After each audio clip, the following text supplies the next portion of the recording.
about the idea of intersectionality has definitely opened my mind to thinking about all the ways in which our social categories overlap with one another and work together to create these authentic groups that are then reprimanded for being as such, even though we as individuals are only a part of such groups by simply just existing.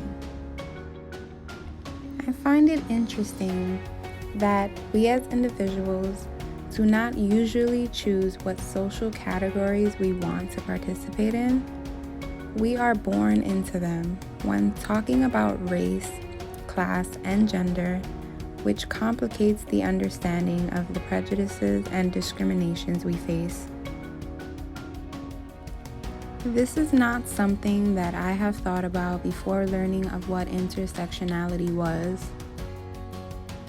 In doing so, I've come to the realization that the one thing, ironically, we all do have in common is the discrimination and the prejudice that we all face because of our social categorizations.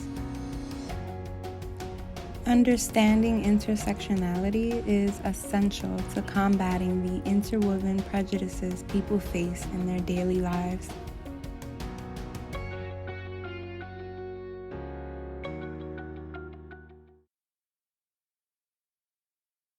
Intersectionality is just a metaphor for understanding the ways that multiple forms of inequality or disadvantage sometimes compound themselves, and they create obstacles that often are not understood within conventional ways of thinking about anti-racism or feminism or whatever social justice advocacy structures we have.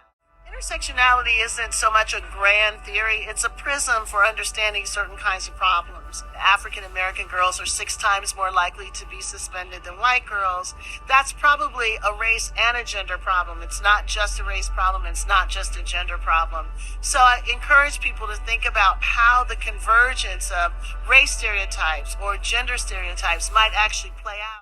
Identity isn't simply a self-contained unit. It is a relationship between people in history, people in communities, people in institutions.